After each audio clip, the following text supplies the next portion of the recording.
Pernahkah kamu merasa bahwa justru saat kamu menyerah untuk mengatur segalanya, hidup malah berjalan lebih jelas, seperti air yang mengalir begitu saja, tanpa dorongan, tanpa tekanan, tapi tetap menemukan jalannya. Sementara ketika kita terlalu sering khawatir, hidup justru terasa semakin kabur dan melelahkan. Aneh memang, tapi kalau diperhatikan lebih dalam, logikanya bukan tidak masuk akal. Kekhawatiran seringkali muncul bukan karena situasinya benar-benar berbahaya, tapi karena kita merasa harus mengendalikan apa yang sebenarnya berada di luar kendali. Seperti mencoba menahan angin atau menata gelombang laut. Kita menyangka bahwa dengan cemas kita sedang bersiap. Padahal yang terjadi, kita justru sedang menumpuk beban mental yang tak perlu. Mengaktifkan sistem waspada di otak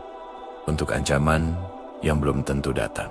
Dalam psikologi sosial, respons ini disebut mekanisme perlindungan ego. Kita takut gagal, takut ditolak, takut terlihat lemah. Maka kita mengantisipasi semua kemungkinan buruk. Kita terserap dalam antisipasi, kita kehilangan kejelasan. Kita tidak benar-benar hidup di saat ini. Kita hidup di proyeksi kecemasan kita sendiri. Stoikisme, filsafat kuno yang kini kembali relevan, mengajarkan bahwa ketenangan bukan datang dari kendali total atas hidup, tapi dari kemampuan memilah mana yang bisa kita kontrol dan mana yang tidak. Dan dari kesadaran itu lahir kebebasan batin. Karena ketika kita berhenti menggantungkan rasa aman pada hal-hal yang berubah-ubah, kita menemukan pijakan yang lebih stabil, cara pandang kita sendiri. Bahkan dalam dunia yang serba cepat dan penuh tekanan seperti sekarang, sikap seperti ini bukan berarti menyerah. Justru inilah bentuk efisiensi batin. Kita berhenti membuang energi untuk hal yang tak bisa kita ubah, dan mulai mengarahkan perhatian ke dalam, hadir, merespons, dan memilih. Hidup yang jelas bukan hidup yang bebas dari masalah, tapi hidup yang tidak lagi dikaburkan oleh kepanikan yang tak perlu. Kadang hanya dengan berhenti khawatir, kita bisa benar-benar melihat. Pastikan kamu menonton sampai akhir, agar tidak kehilangan makna penting dari pembahasan ini. Dan jangan lupa untuk berlangganan agar kita bisa terus berbagi perspektif yang menginspirasi satu sama lain. Mari kita mulai. Poin pertama, mekanisme psikologis dari kekhawatiran. Perangkap ego. Kadang kita merasa khawatir tanpa alasan yang jelas, seolah ada sesuatu yang belum selesai. Padahal semua sudah dilakukan. Ada semacam ketegangan halus yang mengendap dalam pikiran, menolak tenang, menolak diam.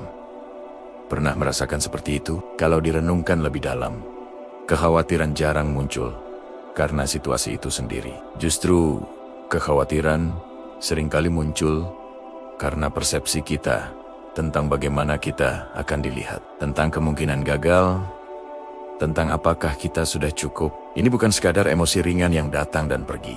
Ia menyusup halus ke cara kita berpikir, bertindak, bahkan bernapas. Diam-diam ia membentuk cara kita hidup. Kita hidup dalam budaya yang tanpa sadar mengasah ego sejak dini. Kita belajar untuk tampil baik agar tidak dinilai buruk. Kita diajarkan bahwa nilai diri kita ditentukan oleh hasil, citra, dan pengakuan. Maka tak heran, setiap kali ada ancaman terhadap semua itu, sekecil apapun, kekhawatiran langsung muncul. Spontan, refleksif, bahkan saat tidak ada ancaman pun, otak kita bisa memproyeksikannya. Inilah yang disebut para psikolog sebagai anticipatory anxiety. Kecemasan akan hal-hal yang bahkan belum terjadi. Ketika ego menjadi pusat gravitasi hidup, kekhawatiran muncul sebagai bentuk pertahanan. Karena ego tidak tahan terhadap ketidakpastian. Ego butuh kendali, atau setidaknya ilusi tentang kendali. Maka kita mulai mengulang pola. Kita khawatir, kita pikir itu wajar, dan kita mengulanginya terus hingga lupa rasanya hidup tanpa beban mental itu. Menurut Frankl, manusia bukan sekadar makhluk pencari kenyamanan. Kita adalah makhluk pencari makna. Tapi ketika makna itu tidak jelas atau digantikan oleh pencapaian semu, maka kekhawatiran menjadi semacam pengganti makna. Kita merasa berguna ketika kita cemas. Kita merasa peduli saat kita panik.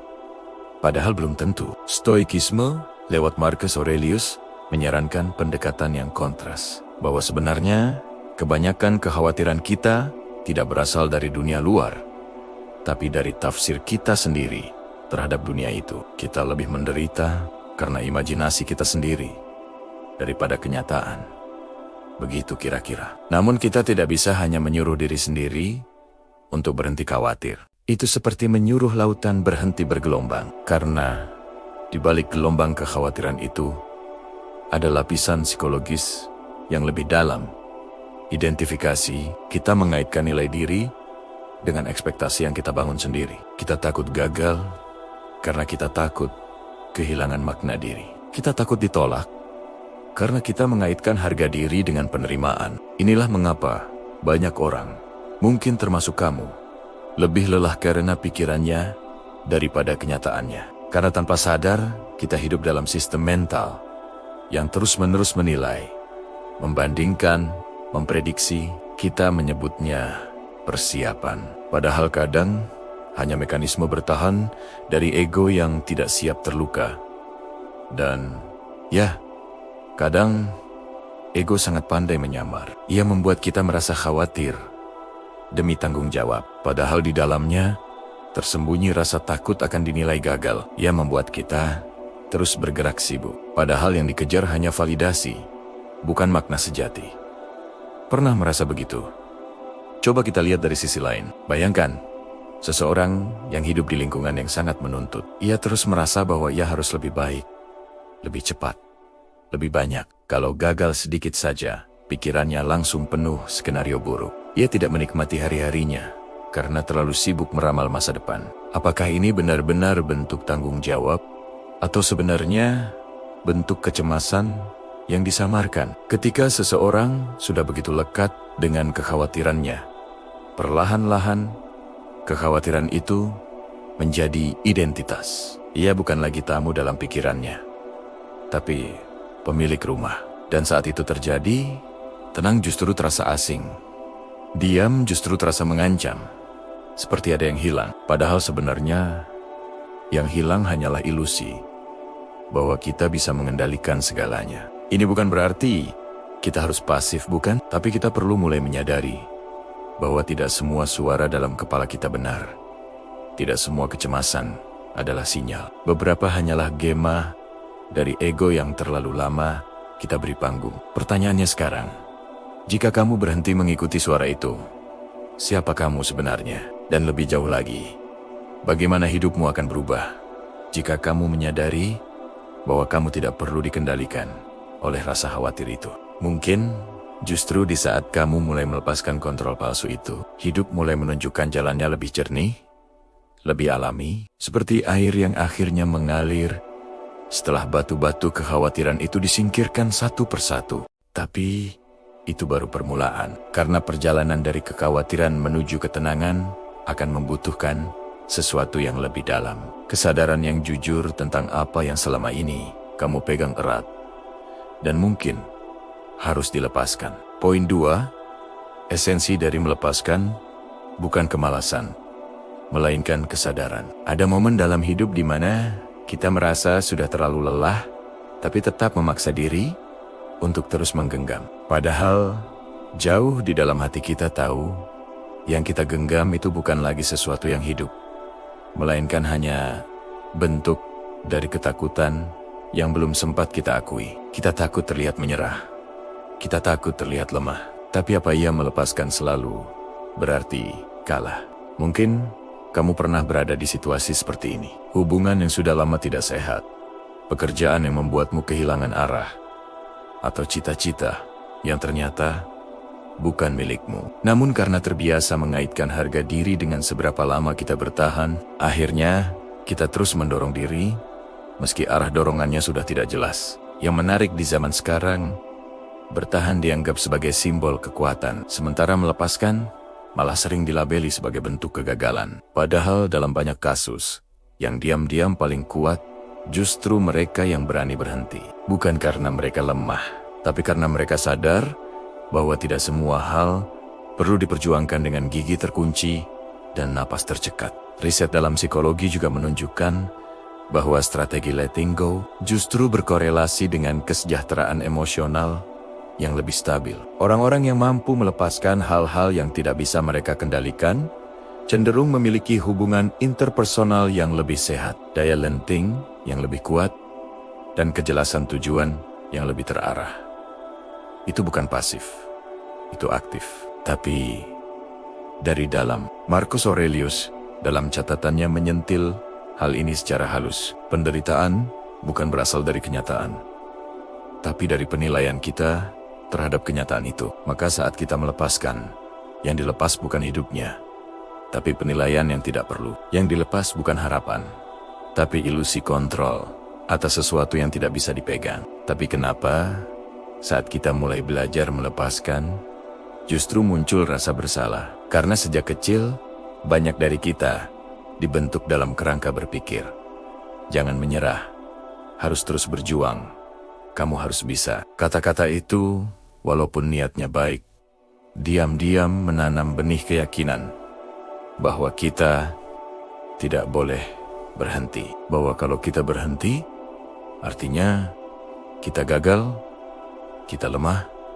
kita tidak pantas dihargai. Dan dari sinilah muncul rasa panik samar-samar saat ketenangan akhirnya datang. Ketika semuanya sunyi, ketika tidak ada yang perlu dikejar, tubuh justru gelisah karena ia terbiasa hidup dalam tensi. Sistem saraf kita yang terbiasa siaga dan tegang membaca ketenangan sebagai sesuatu yang asing. Maka ketenangan yang seharusnya menjadi tempat pulang justru terasa seperti wilayah yang belum dikenal. Bukan hanya tubuh, pikiran pun menyimpan jejak kontrol yang sudah lama ditanam. Setiap kali kita tidak sibuk, setiap kali kita berhenti mencoba membuktikan sesuatu, ego mulai berbisik, kamu tidak cukup. Ini bukan suara yang baru. Ini gema lama dari standar sosial, dari citra diri yang dibentuk untuk dikagumi, bukan untuk dikenali. Apakah kamu pernah merasa bersalah saat mulai berhenti mengejar hal-hal yang ternyata bukan milikmu? Kalau iya, kamu tidak sendiri. Dan mungkin saat ini pertanyaannya bukan lagi apa yang harus aku kejar, tapi apa yang selama ini aku tahan hanya karena takut dilepas. Kita hidup dalam dunia yang terus-menerus mendorong kita untuk lebih produktif, lebih kuat, lebih cepat. Tapi sangat jarang ada yang mengajarkan kita untuk cukup, untuk diam, untuk menerima bahwa tidak semua medan perang layak diperjuangkan, dan tidak semua luka perlu terus dipegang. Dalam logoterapi Viktor Frankl, ada satu prinsip sederhana tapi dalam. Makna hidup tidak datang dari kontrol, tapi dari cara kita merespons hidup itu sendiri. Bahkan ketika semua hal di luar kendali kita masih punya kebebasan memilih sikap. Dan dalam kebebasan memilih itu, kadang memilih untuk berhenti adalah bentuk tertinggi dari kekuatan. Karena melepaskan tidak berarti kita tidak peduli. Justru sebaliknya, kita peduli pada kedamaian batin kita. Kita peduli pada arah hidup kita. Kita peduli pada energi yang tidak bisa lagi dibuang sia-sia ke hal-hal yang tidak akan berubah hanya karena kita keras kepala. Maka mungkin sekarang saatnya untuk bertanya dalam diam yang jujur, apa yang sebenarnya sedang aku pertahankan, dan siapa aku jika aku berani melepaskannya? Pertanyaan ini tidak butuh jawaban cepat. Biarkan ia tinggal, karena terkadang ketenangan itu muncul bukan saat kita mendapat jawaban, tapi saat kita berhenti menanyakan hal yang tidak lagi relevan. Poin 3. Akar dari kekhawatiran. Identifikasi dengan ekspektasi dan citra diri. Kadang kita berpikir kekhawatiran datang dari luar, dari dunia yang tidak bisa ditebak, dari orang-orang yang mungkin menilai, dari kondisi yang tampak tidak pasti. Tapi apa benar sumbernya selalu eksternal? Atau mungkin kekhawatiran itu muncul karena ada sesuatu di dalam diri yang sedang kita pertahankan, mati-matian tanpa kita sadari? Pernah nggak merasa cemas bukan karena situasinya buruk, tapi karena kamu takut terlihat gagal, takut terlihat tidak cukup pintar, tidak cukup kuat, tidak cukup berhasil. Kalau iya, mungkin yang kamu jaga selama ini bukan solusi, tapi citra. Sebuah bayangan tentang siapa seharusnya kamu terlihat di mata orang lain. Dan bayangan itu sangat mahal harganya. Kita hidup dalam kultur yang sering tidak mengizinkan kita jujur sepenuhnya. Ekspektasi bisa tidak pernah terucap, tapi tekanannya terasa. Di keluarga, pertemanan, pekerjaan, kadang standar itu tidak pernah dibahas. Tapi kamu tahu kalau kamu menyimpang sedikit saja, akan ada perubahan sikap, penilaian, atau bahkan penolakan halus. Otak kita merespon ini layaknya ancaman sosial, karena dalam sejarah evolusi, kehilangan tempat di kelompok sama bahayanya dengan kehilangan hidup itu sendiri. Makanya banyak kekhawatiran muncul, bukan karena kita sedang dinilai, tapi karena kita mengira sedang dinilai. Sistem saraf kita sudah terlatih untuk membaca potensi penolakan, bahkan saat belum terjadi. Dalam studi psikologi sosial ini disebut anticipatory anxiety, kecemasan terhadap penilaian yang belum tentu ada. Tapi efeknya nyata. Kita jadi ragu bicara, takut membuat kesalahan, bahkan sulit menikmati momen sederhana hanya karena ada kamera imajiner yang terus merekam. Yang lebih dalam dari itu adalah citra diri. Kita menciptakan versi diri ideal yang cerdas, produktif, selalu tenang, bisa diandalkan, inspiratif, atau apapun peran yang ingin kita mainkan. Tapi begitu kenyataan tidak sesuai dengan citra itu, muncul kegelisahan. Seolah ada alarm di dalam diri yang bilang, kamu tidak seperti seharusnya. Dan itu menyakitkan. Bukan karena kita tidak cukup, tapi karena kita mengira bahwa harusnya kita sudah di titik tertentu. Harusnya sudah bisa ini. Harusnya sudah sampai sana.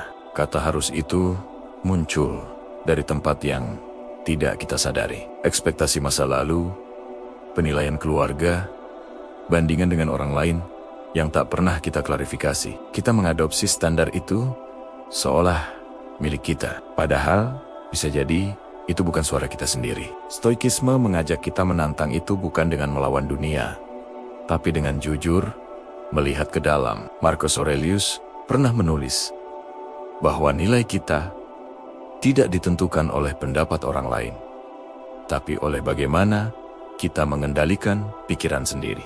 Di tengah dunia yang sibuk dengan validasi, itu pernyataan yang radikal.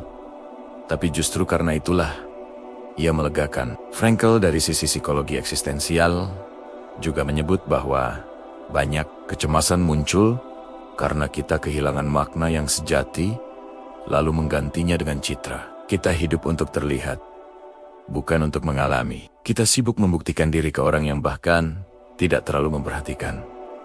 Contohnya begini, bayangkan kamu ikut rapat atau kumpul, dan kamu memilih diam. Tapi setelahnya, kamu overthinking. Tadi, aku terlalu pasif enggak ya? Nanti dikira nggak ngerti, atau nggak niat, padahal mungkin tidak ada yang memperhatikan.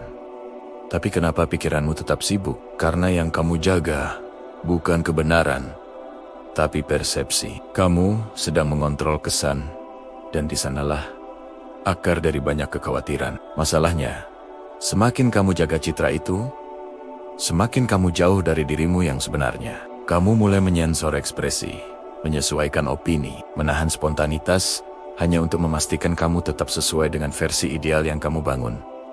Tapi ideal itu bukan rumah. Ia penjara yang terlihat mewah, tapi membuat kita lelah secara batin. Maka pertanyaannya bukan lagi apa yang harus aku capai agar tidak cemas, tapi lebih jujur. Siapa yang sebenarnya sedang aku lindungi? Aku yang otentik, atau aku yang dibentuk dari harapan orang lain?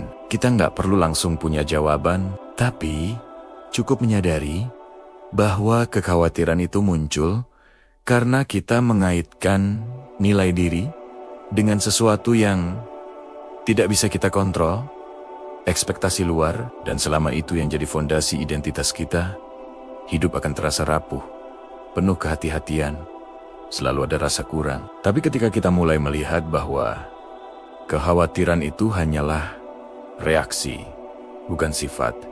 Hanya respons dari sistem yang terlalu lama bertahan, bukan identitas sejati.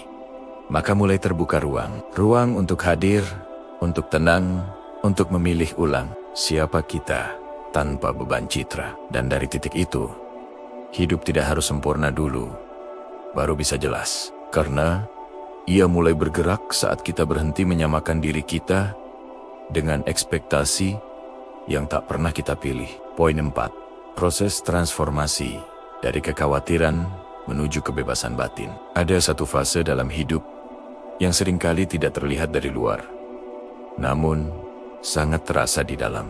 Fase di mana seseorang mulai menyadari bahwa rasa gelisahnya bukan lagi datang dari dunia luar, tapi dari pola pikir lama yang terus memantul di dalam kepalanya sendiri. Dan di titik itu, biasanya bukan lagi tentang apa yang harus dilakukan, tapi siapa diri ini. Kalau tidak lagi dikuasai kekhawatiran, mungkin kamu pernah berada dalam situasi itu, merasa sudah mencoba banyak hal. Meditasi, jurnal, motivasi, bahkan disiplin baru. Tapi tetap saja ada semacam kecanggungan batin. Seperti ada sesuatu yang mengganjal, meskipun di permukaan kamu terlihat tenang. Sebenarnya perubahan seperti itu tidak instan. Ia bukan sekedar proses belajar hal baru, tapi proses berhenti percaya pada yang lama. Dan seringkali yang harus dilepas lebih dulu bukanlah kebiasaan buruk, tapi narasi lama tentang siapa kita. Narasi yang terlalu lekat dengan peran, harapan, dan cara bertahan yang sudah tidak relevan lagi. Satu hal yang menarik, banyak orang lebih nyaman hidup dengan kecemasan yang familiar daripada melangkah ke ketenangan yang asing. Kenapa? Karena cemas, meskipun melelahkan, memberi rasa terkontrol. Ia punya suara, ia aktif, ia sibuk, dan otak kita secara alamiah lebih suka kesibukan daripada kekosongan. Tapi kesunyian dalam batin yang sedang bertransformasi tidak selalu kosong. Kadang ia hanya belum diberi bahasa. Ketika kamu mulai diam, ketika kamu berhenti mengikuti irama ketergesaan dunia, ego akan gelisah. Ia terbiasa menjelaskan, membandingkan, mengukur, dan saat kamu tidak memberi ruang untuk itu, muncul rasa hampa. Tapi itu bukan tanda gagal. Justru di situ ruang baru terbuka. Stoikisme memahami hal ini dengan sangat tajam. Bukan dengan menolak emosi, tapi dengan membiarkannya ada tanpa harus diikuti. Ketika Marcus Aurelius berkata bahwa penderitaan datang dari penilaian kita sendiri terhadap peristiwa, ia tidak menyuruh kita menghilangkan rasa, tapi mengubah cara kita menafsir. Frankl pun menyebut, ketenangan bukan dicapai dengan menghindari rasa sakit, tapi dengan menemukan makna dalam pengalaman itu. Karena dalam kondisi paling sulit pun, seseorang tetap punya satu hal yang tak bisa diambil. Cara memilih responnya sendiri. Dan itu adalah kebebasan batin yang sebenarnya. Yang membuat banyak orang tertahan dalam transisi ini, bukan karena mereka tidak mau berubah, tapi karena perubahan itu diam-diam membuat mereka terlihat berbeda dari yang biasa. Dan menjadi berbeda sering berarti berisiko kehilangan koneksi sosial. Ketika identitas lama dibentuk dari pengakuan dan peran, melepaskan itu seakan-akan seperti mengkhianati ekspektasi lingkungan. Makanya tidak sedikit orang yang tampak tenang, tapi batinnya justru kacau saat mereka mulai berubah. Karena perubahannya tidak hanya mental, tapi eksistensial. Ia sedang menantang akar keyakinan lama yang dibentuk dari banyak suara. Keluarga, pasangan, teman, budaya. Dan di tengah semua itu, muncul satu pertanyaan pelan. Kalau aku bukan lagi seperti yang orang harapkan, apakah aku tetap diterima? Pertanyaan ini tidak selalu dijawab dengan kata-kata, tapi dengan keberanian hadir sebagai diri sendiri. Satu keputusan kecil dalam sehari, dan kejujuran untuk tidak lagi menyembunyikan kegelisahan di balik kesibukan. Transformasi tidak membuatmu kebal terhadap emosi, tapi kamu mulai tidak lagi hidup dari reaksi otomatis. Tubuh tidak lagi tegang hanya karena ada penilaian. Nafasmu tidak lagi pendek hanya karena ada ketidakpastian. Karena kamu mulai mengenali bahwa tidak semua rasa itu perlu dipegang. Bukan berarti kamu jadi pasif, justru sebaliknya. Kamu mulai bergerak dari tempat yang lebih jernih, tidak reaktif, tidak tergesa, tidak berdasarkan panik, tapi dari ruang batin yang lebih terhubung pada pilihan sadar. Coba bayangkan, jika dalam sebuah percakapan yang biasanya membuatmu gelisah, kamu bisa tetap tenang, bukan karena kamu menahan diri, tapi karena kamu tidak merasa harus membuktikan apa-apa. Di situ, kamu tidak sekedar berubah. Kamu pulang kembali pada versi diri yang tidak sibuk jadi siapa-siapa. Karena sebenarnya, saat kamu berhenti membentuk diri dari rasa takut, kamu mulai mengenali dirimu yang utuh, tanpa lapisan, tanpa pertunjukan. Dan di sanalah hidup mulai terasa lebih nyata. Bukan karena lebih sempurna, tapi karena kamu tidak lagi hidup dalam ilusi bahwa harus terus membuktikan dirimu untuk layak merasa tenang. Mungkin di balik setiap kekhawatiran, selalu ada permintaan lembut dari dalam dirimu sendiri. Bisakah kamu berhenti sebentar dan melihat aku? Bukan citra yang kamu pertahankan. Dan jika kamu cukup berani untuk menjawab itu, bahkan dengan keheningan, disitulah transformasi itu dimulai. Poin kelima, ketika kita berhenti khawatir, hidup dibiarkan mengalir secara alami. Coba kamu perhatikan momen-momen ketika tidak ada yang harus dikejar, tidak ada yang perlu dibuktikan, dan tidak ada yang harus dijelaskan. Apakah kamu merasa lega atau justru gelisah? Banyak orang lebih siap menghadapi tekanan dibanding menerima ketenangan. Aneh ya? Tapi ini bukan soal logika, ini soal pola. Selama bertahun-tahun, kita terbiasa dengan suara-suara dalam kepala yang menyuruh kita waspada, bersiap, dan memperkirakan yang terburuk. Maka ketika semua itu tiba-tiba diam, tubuh tidak tahu harus bereaksi bagaimana. Ia seperti kehilangan arah, padahal arah itu sebenarnya sudah di depan mata. Tapi tenang, tidak selalu terasa nyaman di awal. Karena bagi banyak orang, kekhawatiran sudah menjadi identitas. Diam-diam, kita mulai mengaitkan eksistensi kita dengan kegelisahan yang terus hadir, seolah tanpa itu kita tidak penting, tidak relevan, tidak dibutuhkan. Dan ini bukan hal sepele. Dalam relasi sosial, perasaan bahwa kita harus terus khawatir agar terlihat peduli, terlihat aktif, atau terlihat hadir sangat kuat. Kita takut terlihat terlalu santai, takut dicap tidak ambisius, atau bahkan dianggap tidak bertanggung jawab. Maka kekhawatiran bukan hanya tentang perasaan pribadi, ia juga berfungsi sebagai alat sosial, semacam sinyal bahwa kita terlibat. Tapi benarkah itu bentuk kepedulian? Atau hanya cara bertahan agar kita tetap dianggap penting? Filsafat Stoik menawarkan satu sudut pandang yang cukup mengganggu kebiasaan ini, bahwa yang bisa kita kendalikan hanya respon batin kita sendiri. Sisanya, opini orang, hasil, bahkan masa depan, tidak pernah bisa kita pastikan. Dan saat kita mulai menyadari hal itu, muncul ruang. Ruang yang selama ini tertutup oleh dorongan untuk mengontrol. Saat ruang itu muncul, hidup mulai terasa lebih mengalir. Tapi mengalir bukan berarti pasrah. Justru sebaliknya. Mengalir berarti tidak lagi membuang tenaga untuk menahan arus yang memang bukan dalam kuasa kita. Kita tetap mendayung. Tapi arah dayungnya tidak lagi ditentukan oleh ketakutan, melainkan oleh kesadaran. Kita tahu kapan bertindak dan kapan membiarkan.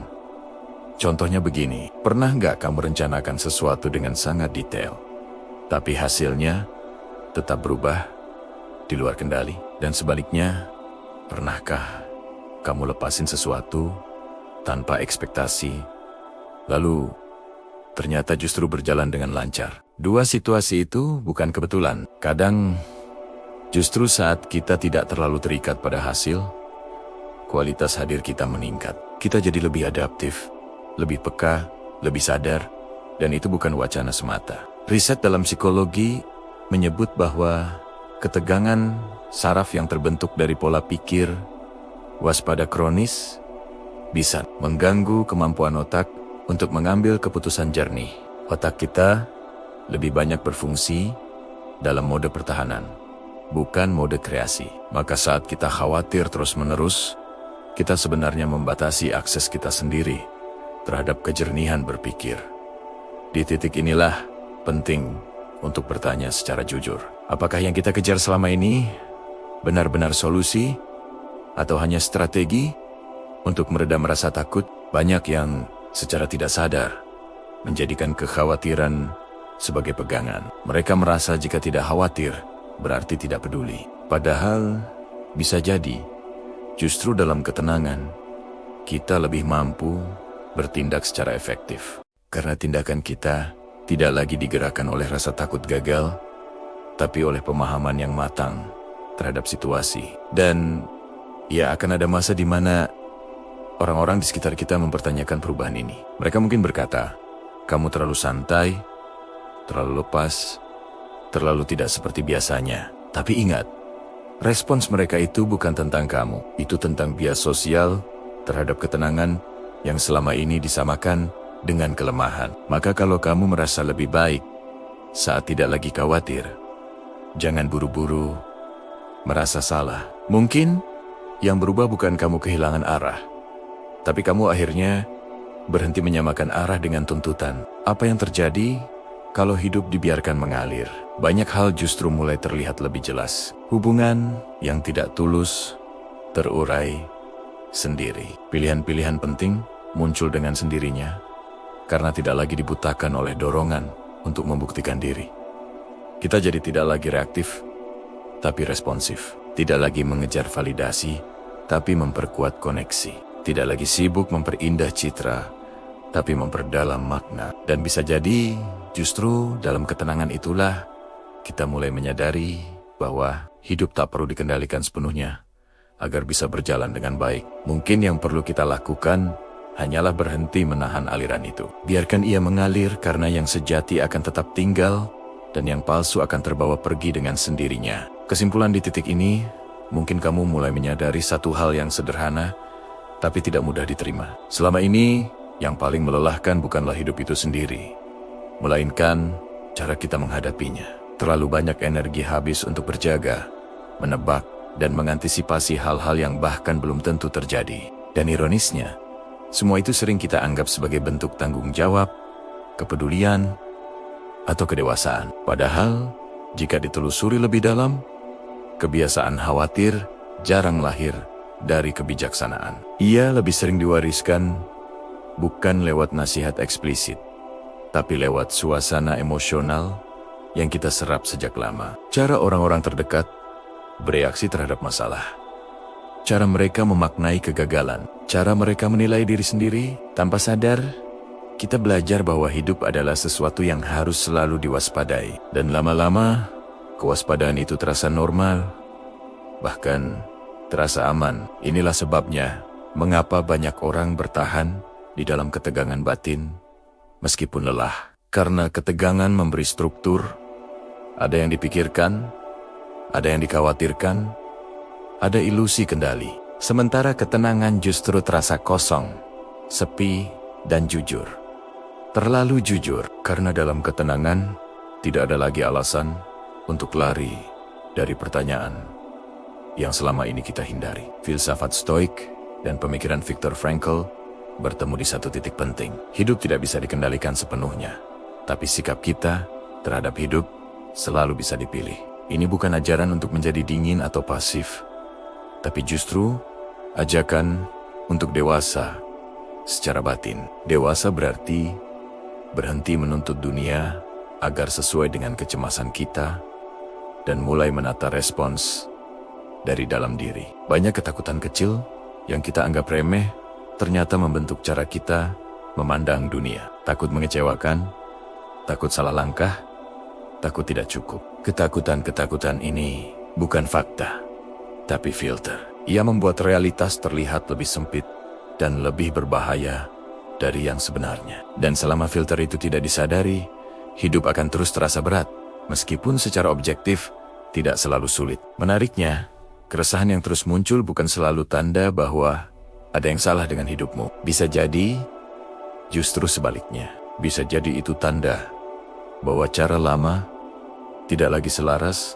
dengan dirimu yang sekarang. Dalam kacamata psikologi eksistensial, kegelisahan semacam ini sering muncul ketika makna lama runtuh. Tapi makna baru belum sepenuhnya terbentuk, rasanya tidak nyaman.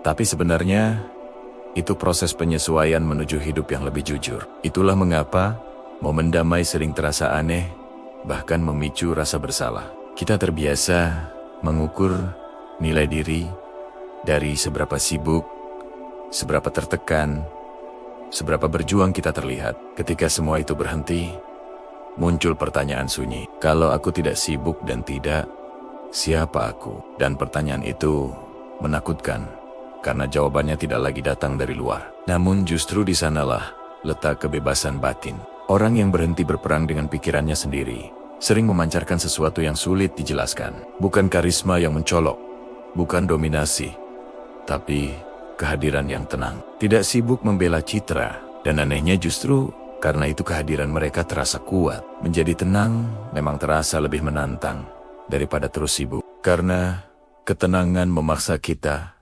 berhadapan langsung dengan diri sendiri tanpa distraksi. Tapi di saat yang sama, ketenangan juga membuka ruang aman yang selama ini kita cari di luar. Ruang di mana kita tidak perlu terus diakui untuk merasa layak, tidak perlu terus khawatir untuk merasa bertanggung jawab. Masyarakat modern sering menggeser makna aman menjadi diterima atau diakui. Padahal aman yang sejati adalah saat kita bisa hadir sebagai diri sendiri tanpa harus menyamar. Saat keputusan diambil bukan dari rasa takut, tapi dari kejernihan. Saat relasi dibangun, bukan dari kebutuhan untuk membuktikan diri, tapi dari kehadiran yang utuh.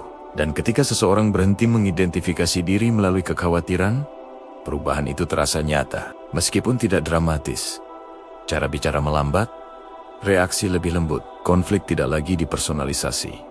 Hidup tidak menjadi tanpa masalah, tapi tidak lagi terasa seperti medan perang. Jadi mungkin pertanyaannya sekarang bukan lagi bagaimana caranya agar hidup bebas dari masalah, tapi lebih jujur apa yang akan terjadi jika aku berhenti menjadikan kekhawatiran sebagai pusat identitasku. Karena bisa jadi saat itulah hidup tidak lagi harus dipaksa bergerak mengalir lebih jelas, lebih sederhana, dan untuk pertama kalinya terasa cukup.